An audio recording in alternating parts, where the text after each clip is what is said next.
Bien, jóvenes, a continuación vamos a analizar un poco más el tema de los fluidos que hemos visto anteriormente y vamos a ver el tema en particular de los fluidos potenciales. ¿Por qué? Porque tiene mucha analogía también con otros fenómenos, sobre todo los eléctricos, pero ya no de corriente eléctrica, sino de campos eléctricos. Disculpen, jóvenes, me estaba olvidando de algo. No, la grabación se mantiene. Ya, disculpen, pensé que no estaba grabando. Entonces, habíamos llegado nosotros a este sistema de ecuaciones diferenciales que dan las ecuaciones de la hidrodinámica. Esta es la ecuación de continuidad, esta es la ecuación de Euler y esta es la ecuación de estado para un caso adiabático. ¿Está bien? Para un caso adiabático. Esto es lo que nosotros habíamos considerado. Este es un sistema no lineal de ecuaciones. Es un sistema no lineal de ecuaciones. Entonces, vamos a linealizarlo.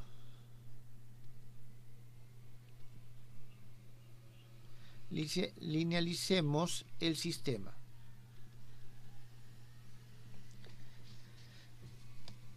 Para linealizar el sistema, nosotros lo que tenemos que hacer es introducir algunas, algunas suposiciones que nos permiten simplificarlo. ¿Está claro? Que nos permiten simplificarlo. Entonces, vamos a decir inicialmente lo siguiente: que no existe, o sea, que el G de X, T es 0, si no existen algunas fuentes de la sustancia, el fluido. Vamos a decir que F de X, T también es igual a 0. Con eso estamos diciendo que no hay ningún tipo de fuerza externa que actúa sobre cada una de las partículas. Una de esas son los campos eléctricos, en todo caso, sobre partículas cargadas o polares, o la fuerza de gravitación sobre cada una de las partículas de masa. Entonces vamos a decir de que no está funcionando ninguna de esas. Después también vamos a introducir una serie de simplificaciones más.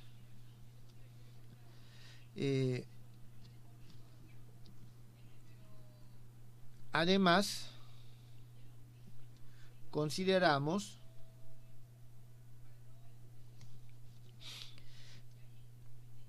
que el movimiento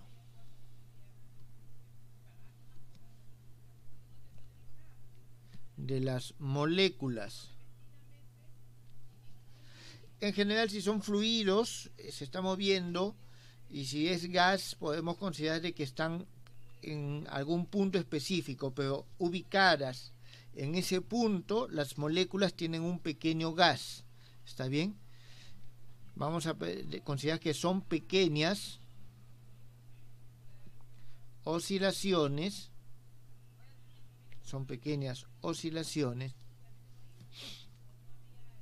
alrededor de la posición de equilibrio, tal que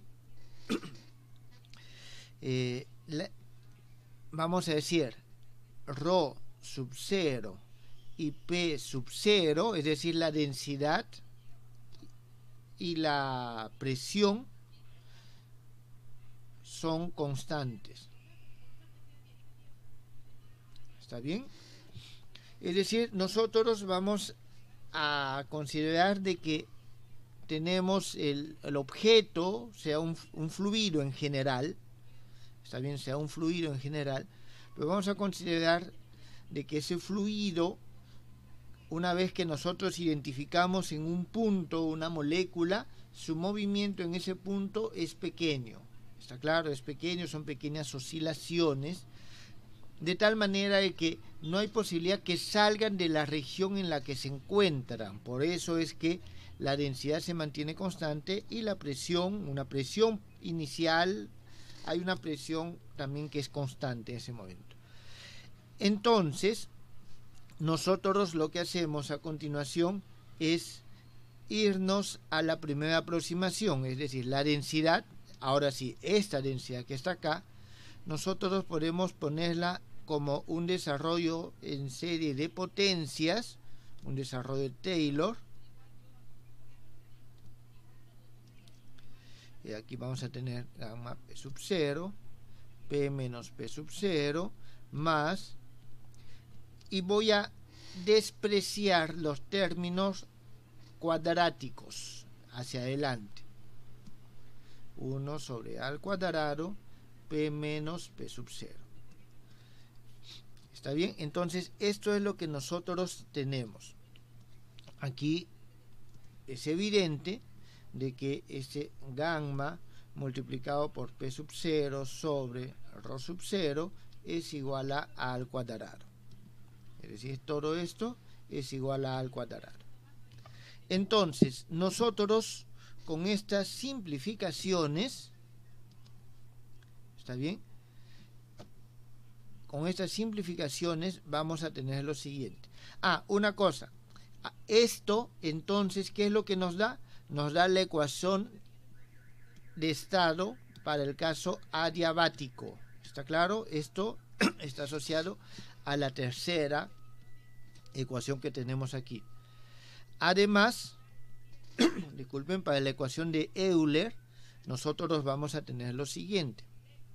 La derivada de B con respecto a T, esto va a ser igual a menos 1 sobre Rho sub 0 gradiente de P. Eso es lo que nosotros estamos teniendo acá. Y adicionalmente la ecuación de continuidad simplemente va a ser la derivada de Rho con respecto a T más Rho sub 0 divergencia de B igual a 0. Eso es lo que nosotros tenemos acá. Esto, jóvenes, ¿está entendido?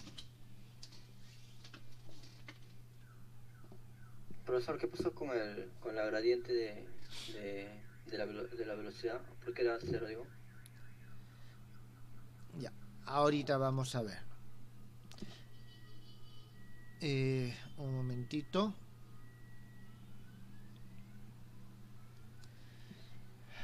A ver. Bueno, entonces, estas dos primeras están claras, ¿correcto? Lo que nos falta es entender qué es lo que pasó acá. ¿Está bien? ¿Qué es lo que pasó acá? Nosotros estamos considerando lo siguiente. Algo que queremos analizar son los fluidos potenciales. ¿Está bien? Entonces, a ver, disculpen,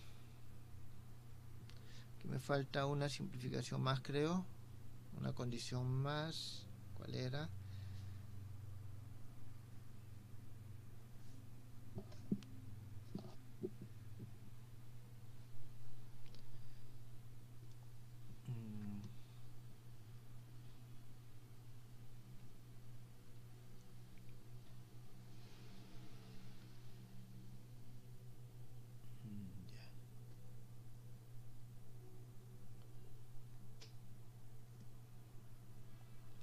Aquí lo que estamos asumiendo está asociado con estas pequeñas oscilaciones de que la velocidad no va a depender de la posición en términos generales. ¿Está bien? Por eso esto se hace 0 también. Muy bien. Nosotros lo que queremos es lo siguiente. Aquí, la ecuación de continuidad teniendo en cuenta este Rho sub 0 que tenemos aquí, o sea, esta relación, vamos a poderla escribir de la siguiente manera. 1 sobre a al cuadrado derivada de p con respecto a t más ρ sub 0 divergencia de b igual a 0. Con eso nosotros tenemos esta que es la ecuación del adiabato, esta que nos relaciona la velocidad con p, y aquí también tenemos una ecuación diferencial con respecto a p. ¿Está bien? Entonces tenemos tres ecuaciones diferenciales. Es un caso simplificado. Está bien, es un caso simplificado con respecto a la variable p. Pero lo que queremos hallar es la velocidad del fluido. Entonces, queremos analizar el caso potencial. Para el caso potencial nosotros tenemos lo siguiente, que B, que es la magnitud que queremos hallar, es menos el gradiente de un potencial phi. Esta función phi, que es una función de x y de t, es el potencial de la velocidad. ¿Está bien? Potencial de la velocidad o potencial de velocidades. Okay. Sí, dígame. Esa condición del menos, ¿cómo se entiende? ¿O por qué se pone? ¿Por costumbre? A ver, nosotros queremos de que la velocidad, porque es un campo de velocidades, ¿está claro? Que este campo de velocidades sea un campo potencial. Okay. Entonces, para que sea un campo potencial, tiene que salir o venir de alguna función, tiene que ser el gradiente de alguna función escalar, de un campo escalar. Claro, eso sí lo entiendo. Entonces, nosotros simplemente ponemos de que es igual al gradiente de phi. El signo menos es un tema que es más físico que matemático, ¿está claro? Es decir, matemáticamente no hay ninguna razón para ponerle un signo menos acá. Físicamente se coloca porque habitualmente la dirección del desplazamiento, el movimiento, digámoslo aquí, del fluido, va de las regiones de mayor potencial a menor potencial. O sea, va en la dirección del decrecimiento del potencial. Por eso es que se pone el signo menos. ¿Está bien? O sea, vuelvo a repetir, matemáticamente podríamos trabajar sin el menos y las ecuaciones no nos afectan en nada, pero estaríamos físicamente trasladando el menos a la magnitud del potencial. Entonces,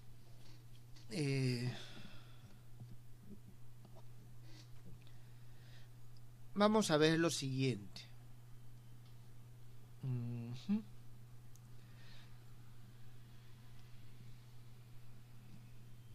Tenemos nosotros, a ver cuál es esta relación. Tenemos la ecuación de Euler. ¿Está bien? La voy a copiar. Voy a decir lo siguiente. De la ecuación de Euler, ¿está bien? De esta ecuación de Euler, nosotros vamos a tener lo siguiente. Usando esta característica, reemplazo B, entonces vamos a tener menos el gradiente de la derivada de phi con respecto al tiempo, teniendo en cuenta que las derivadas con respecto a la posición y al tiempo son independientes. En este caso, esto es igual a menos 1 sobre ρ sub 0 el gradiente de P. Entonces significa que P es igual a ρ sub 0 derivada de phi con respecto a t. Muy bien, tenemos nosotros esta ecuación. Ahora nosotros aquí podemos utilizar las ecuaciones que hemos visto antes. ¿Cuáles son? Son Un momentito. Ajá.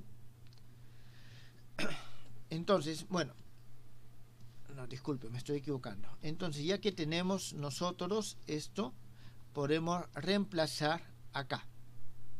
¿Está bien? Podemos reemplazar acá. Entonces, al momento que nosotros reemplazamos, vamos a obtener lo siguiente.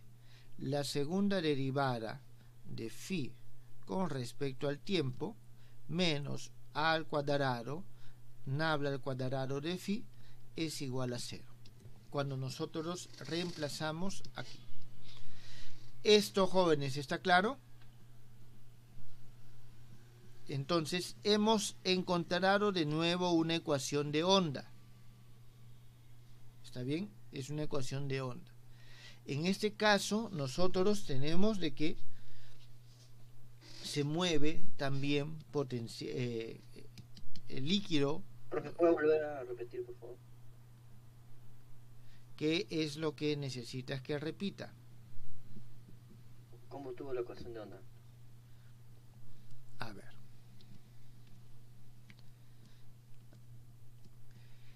Tenemos esta ecuación. ¿Está bien? Tenemos esta ecuación. Entonces, voy a reemplazar valor de P acá.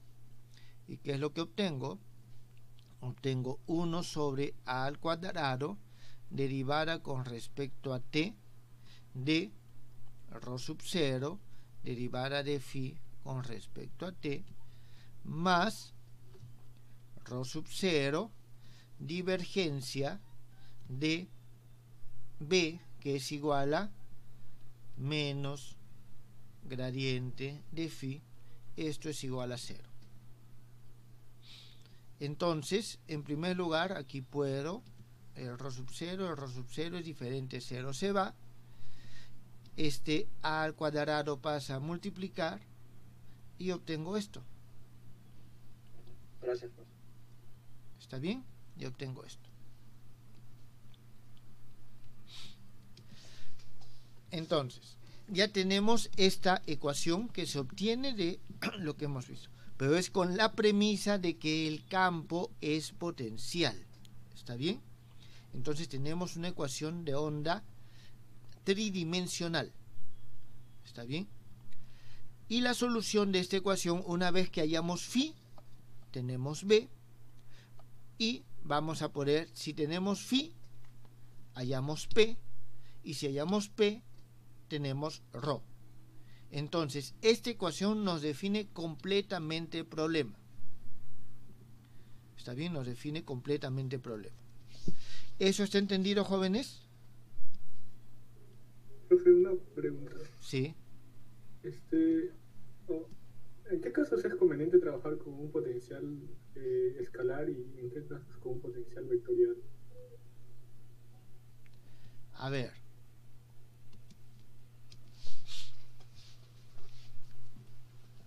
Un potencial escalar, siempre que nosotros tengamos,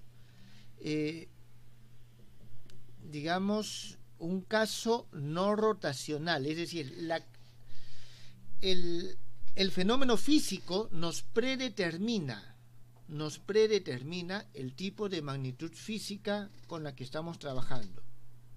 ¿Está bien? Es decir, yo no te puedo decir en estos casos sí y en estos casos no. Si tú tienes que el rotor de una magnitud es igual a 0, entonces significa que es conveniente trabajar con un campo potencial en ese caso, que tenga esta forma y tenga un potencial escalar.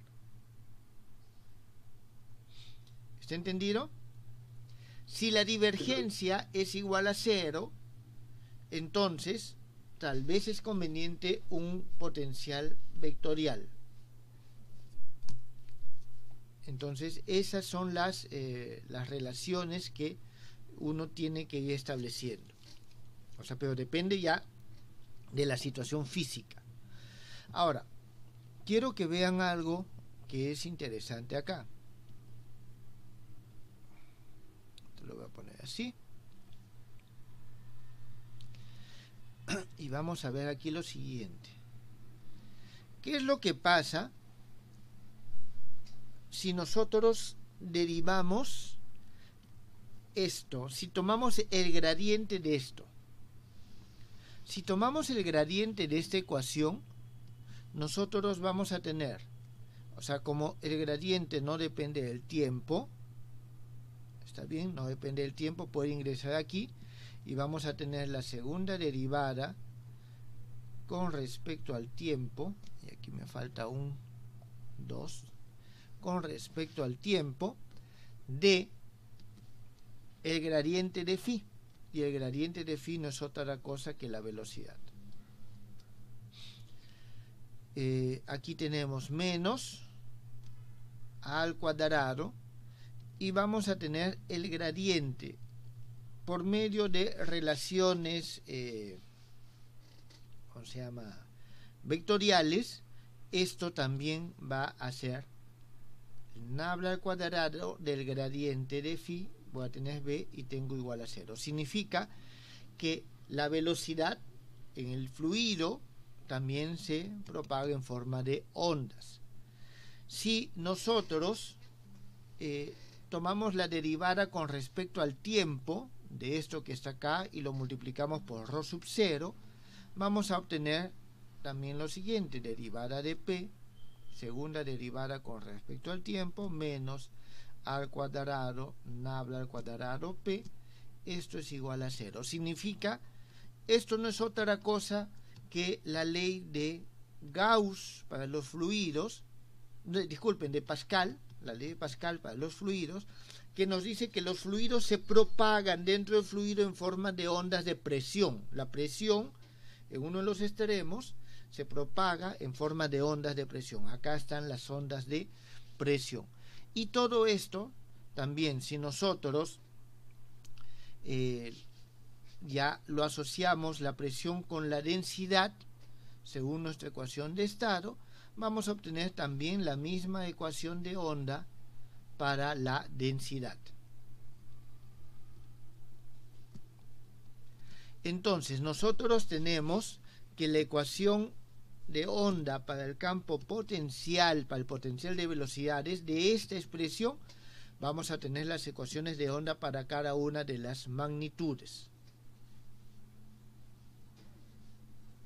Profesor, sí entendí como yo la ecuación de onda para la velocidad tomando el gradiente, pero ¿cómo dijo que obtenía para la presión y para la densidad? Para la presión derivo esta ecuación con respecto al tiempo.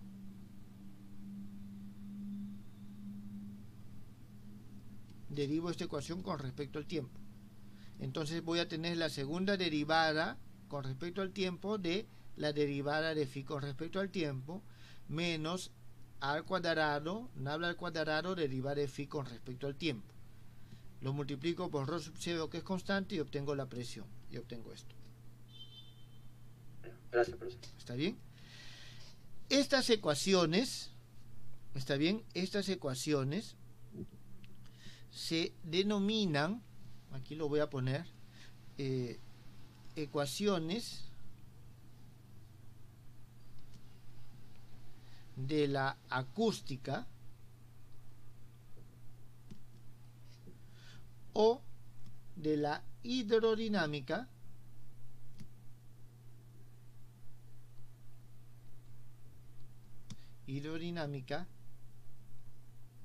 en la aproximación acústica.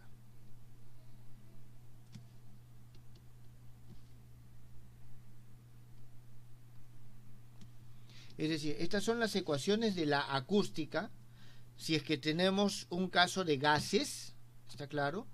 Pero si estamos trabajando con líquidos, estas son las ecuaciones de la hidrodinámica en la aproximación acústica.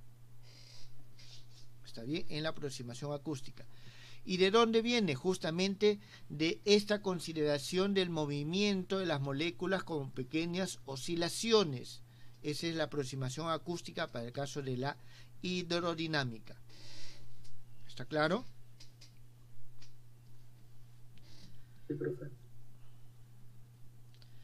Entonces, y este A que tenemos acá no es otra cosa que la velocidad, corresponde a la velocidad de propagación de las oscilaciones, ¿está bien?, de las oscilaciones en el fluido que estamos analizando. Y en el caso de condiciones atmosféricas, o sea, es decir, nosotros aquí podemos tener a ver, voy a escribirlo aquí, a un costadito, creo. Tenemos de que A no es otra cosa que la velocidad, está bien, la velocidad, llamémoslo así, del sonido, que es igual a la raíz cuadrada de gamma P sub 0 sobre ρ sub 0. Para condiciones atmosféricas ideales, es decir, una atmósfera y la densidad del aire, esto sale aproximadamente 335 metros por segundo. ¿Está bien? ¿Esto quedó entendido, jóvenes? Sí, profesor. Profe, Sí, dígame. estaba pensando en cuando hizo la expansión de Taylor de la densidad, y ahora que se llega a esta ecuación diferencial, obviamente la expansión de Taylor se puede hacer en cualquier punto, ¿no? Pero la solución de la ecuación no sería en una vecindad, obviamente, pero para cada punto, ¿sí? A ver, ¿cuál es la densidad del aire? Existe un valor para la densidad del aire, el cual se considera que es el valor medio, ¿está claro? Okay. Entonces lo estoy haciendo para ese valor. La presión atmosférica, la presión del aire atmosférico, tiene un valor, digamos una atmósfera, se está haciendo la expansión alrededor de esos valores que nosotros consideramos los valores medios. Eso es lo que nosotros tenemos. Entonces, tenemos nosotros un fluido, ¿está bien? Tenemos un fluido. Este fluido tiene una densidad que varía con el tiempo, pero yo puedo hablar de un valor medio de la densidad, ¿está claro? O un valor característico del fluido. Digamos, el agua tiene un valor característico, tiene una densidad. Esa es la densidad característica del agua. Lo hago alrededor de esa densidad. Pero el agua todos los líquidos son compresibles idealmente, pero son en la realidad, pero los consideramos incompresibles idealmente. Entonces estamos analizando alrededor de ese valor que nosotros consideramos el valor característico. Y esto, si el líquido es incompresible, todo esto es cero, porque no hay variación de la densidad. ¿Está claro?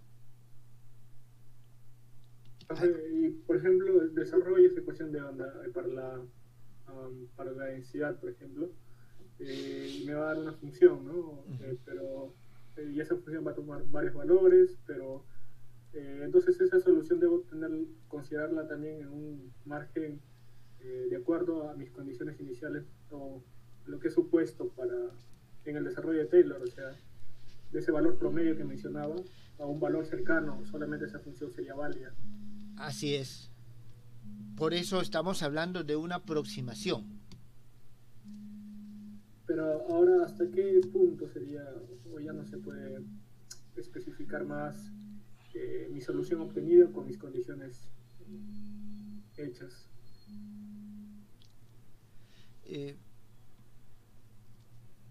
Por eso, es cuando nosotros estamos considerando, ¿qué cosa?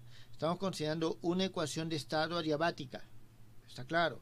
Una ecuación de estado adiabática que se reduce a esta forma. ¿Está bien? Que se reduce a esta forma. Eso es lo que nosotros estamos hablando. Ahí va a depender de la presión. También son resultados experimentales. No entendí bien, ¿puedes repetir? Sí, eso, el límite, digamos, el límite de donde podemos explicar la ecuación de Taylor no depende también de otros resultados experimentales. Claro. Estamos trabajando con líquidos que son homogéneos o que tienden a la homogeneidad, ¿está claro? O sea, ese es uno de los característicos. Estamos trabajando además con fluidos que son potenciales. O sea, no estamos hablando de fluidos rotacionales, no estamos hablando de...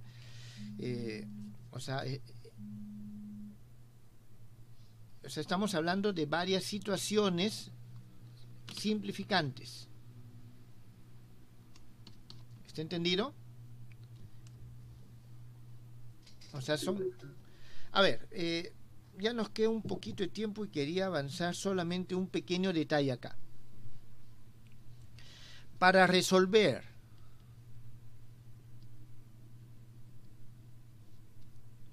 las ecuaciones dadas, se necesitan condiciones.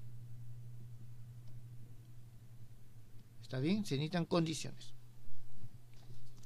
Entonces, ¿qué tipo de condiciones hay? En primer, o sea, condiciones de contorno, ¿está bien? Las condiciones iniciales son un poco más sencillas de establecer. Veamos las condiciones de contornos. Digamos de que tenemos nosotros una región D y tenemos la frontera S. ¿Está bien? Entonces, esta frontera, en el caso de los fluidos, normalmente son una suerte de membranas. Entonces, pongamos un ejemplo.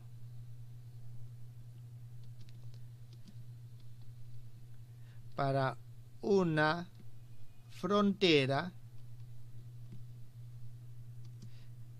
vamos a ponerle así,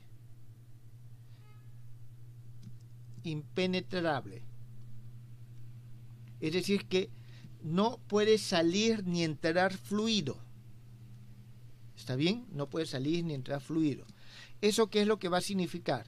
Que la velocidad multiplicada escalarmente por n, es decir, el flujo, ¿está bien? El flujo evaluado en la superficie es igual a 0. Lo cual nos va a llevar a que la derivada normal evaluada en la superficie, es decir, la derivada en la dirección de la normal, teniendo en cuenta de que para nosotros la normal es un vector externo, esto es igual a 0.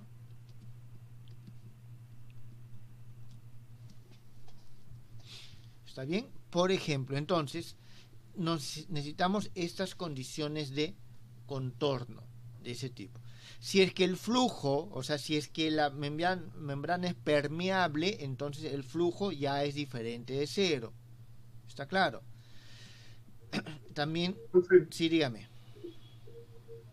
El phi sería constante, ¿verdad? En la superficie. Claro. A ver, la derivada normal es constante. Esta derivada normal de phi con respecto a n es igual a la derivada de phi, un momentito,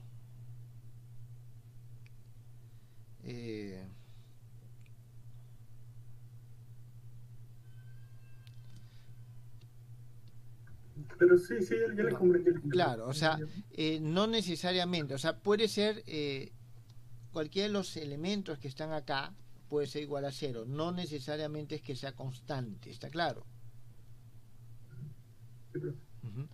Entonces, esto es lo que nosotros tenemos. A ver, entonces esto hay que investigarlo, las diferentes. Hay la ley de Fick, que nos habla de las membranas semipermeables, es decir, cuando hay flujo en una dirección y no hay flujo en la otra. Esas son condiciones de también que se dan. También la ley de Fick nos establece la relación cuando hay diferentes concentraciones a cada uno de los lados. Por ejemplo, son los procesos de alimentación celular.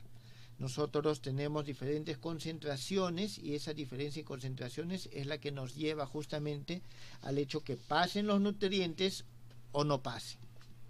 ¿Está bien? Esto es ya parte del estudio, el análisis del problema específico. Y un poco ya para responder a la pregunta que había hecho su compañero, ¿no? Si el proceso se caracteriza por velocidades grandes, ¿está bien? Grandes. bueno, aquí mejor por velocidades y gradientes de presión.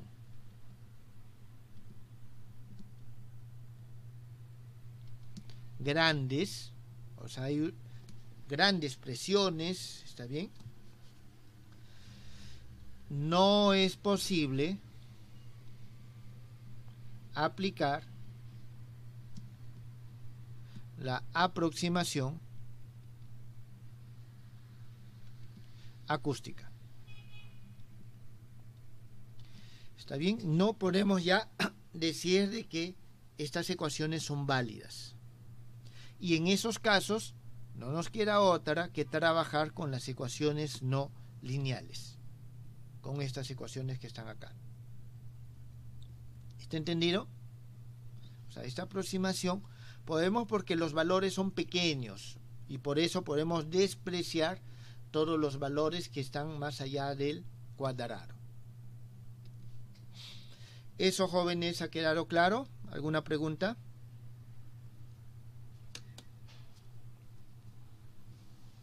Me quedó claro, profe.